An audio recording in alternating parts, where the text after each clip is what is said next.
ಬಂಗಾಳದ ಮುಖ್ಯಮಂತ್ರಿ ಸುವೇಂದು ಅಧಿಕಾರಿ ಅವರು ರಸ್ತೆಗಳಲ್ಲಿ ನಮಾಜ್ ಬೇಡ ಅನ್ನೋ ಆದೇಶ ಹೊರಡಿಸಿದ್ರು. ಈಗ ಆ ನಿಯಮ ಅಧಿಕೃತವಾಗಿ ಜಾರಿಗೆ ಬಂದಿದೆ. ಪಶ್ಚಿಮ ಬಂಗಾಳದ ವಿವಿಧ ಭಾಗಗಳಲ್ಲಿ ಶುಕ್ರವಾರದ ಪ್ರಾರ್ಥನೆಗಳನ್ನು ಕಟ್ಟುನಿಟ್ಟಾಗಿ ಮಸೀದಿಗಳ ಒಳಗಡೆನೇ ನಡೆಸಲಾಗಿದ್ದು, ಸ್ಥಳದ ಅಭಾವವನ್ನು ನಿರ್ವಹಿಸುವುದಕ್ಕೆ 2 ಹಂತಗಳಲ್ಲಿ ನಮಾಜ್ ಆಯೋಜನೆ ಮಾಡಿದ್ರು. ಹೀಗಾಗಿ ಸಾರ್ವಜನಿಕ ರಸ್ತೆಗಳು ಬಂದ್ ಆಗಿರಲಿಲ್ಲ. ಸಾರ್ವಜನಿಕ ರಸ್ತೆಗಳು ಪ್ರಯಾಣಿಕರಿಗೆ ಹಾಗೆ ಧಾರ್ಮಿಕ ಸಮಾವೇಶಗಳಿಗಾಗಿ ಅಲ್ಲ, ನಿಯಮಗಳು ಎಲ್ರಿಗೂ ಸಮಾನವಾಗಿ ಅನ್ವಯಿಸುತ್ತೆ ಅನ್ನೋದು ಈ ಮೂಲಕ ಕಾಣಿಸ್ತಾ ಇದೆ. ಒಂದು ಕಾಲದಲ್ಲಿ ಪಶ್ಚಿಮ ಬಂಗಾಳದ ಕೆಲವು ಭಾಗಗಳಲ್ಲಿ ಶುಕ್ರವಾರದ ನಮಾಜ್ ವೇಳೆ ಪ್ರಮುಖ ರಸ್ತೆಗಳು ಸಂಪೂರ್ಣವಾಗಿ ಬಂದ್ ಆಗ್ತಾ ಇದ್ವು.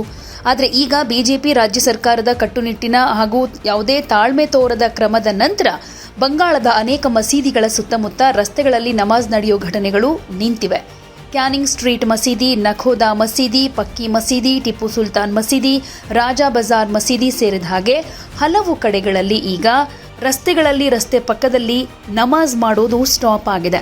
ಸೊ ಕಾನೂನಿನ ಆಡಳಿತವನ್ನ ತುಷ್ಟೀಕರಣದಿಂದ ದುರ್ಬಲಗೊಳಿಸಿದಾಗ ಮಾತ್ರ ಶಾಂತಿ ಮತ್ತು ಸುವ್ಯವಸ್ಥೆ ಅರಳುತ್ತೆ ಅನ್ನೋದಕ್ಕೆ ಇದು ಉದಾಹರಣೆಯಾಗಿ ನಿಂತಿದೆ. ಪಶ್ಚಿಮ ಬಂಗಾಳದಲ್ಲಿ ಅಧಿಕಾರ ವಹಿಸಿಕೊಂಡಾಗ್ಲಿಂದ ಸುವೇಂದು ಅಧಿಕಾರಿ ಅನೇಕ ಕಟ್ಟುನಿಟ್ಟಿನ ಕ್ರಮಗಳಲ್ಲಿ ಮುಂದಾಗ್ತಾ ಇದ್ದಾರೆ. ಅದರಲ್ಲಿ ಇದು ಕೂಡ ಒಂದು. ಆದರೆ ಇವರ ಆದೇಶಗಳನ್ನು, ನಿರ್ಧಾರಗಳನ್ನು ಕೆಲವು ಮುಸ್ಲಿಂ ಮುಖಂಡರು ಆಕ್ಷೇಪ ವ್ಯಕ್ತಪಡಿಸ್ತಾ ಇದ್ದಾರೆ, ವಿರೋಧ ಮಾಡ್ತಾ ಇದ್ದಾರೆ. ಅದರ ಮಧ್ಯೆ ಕೂಡ ಸುವೇಂದು ಅಧಿಕಾರಿಯವರು ತಮ್ಮ ನಿರ್ಧಾರಕ್ಕೆ ಬದ್ಧವಾಗಿದ್ದಾರೆ. ಯಾಕಂದರೆ ಕಳೆದ ವಾರವಷ್ಟೇ ರಸ್ತೆ ಪಕ್ಕದಲ್ಲಿ ನಮಾಜ್ ಮಾಡೋ ವಿಚಾರಕ್ಕೆ ಒಂದಷ್ಟು ಘರ್ಷಣೆ ಸಂಭವಿಸಿತ್ತು. ಪೊಲೀಸರ ಮೇಲೆ ಕಲ್ಲು ತೂರಾಟಗಳನ್ನು ನಡೆಸಿದ್ರು.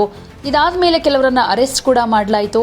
ಸೊ ಸಾರ್ವಜನಿಕರಿಗೂ ಇದರಿಂದ ಕಿರಿಕಿರಿ ಆಗುತ್ತೆ, ತೊಂದರೆ ಆಗುತ್ತೆ. ಹೀಗಾಗಿ ನಮಾಜ್ ಏನೇ ಮಾಡಬೇಕು ಅಂತಿದ್ರು ಅದನ್ನ ಮಸೀದಿ ಒಳಗಡೆನೆ ಮಾಡಿ, ಅದಕ್ಕೆ ನಮ್ಮ ಅಭ್ಯಂತರ ಇಲ್ಲ.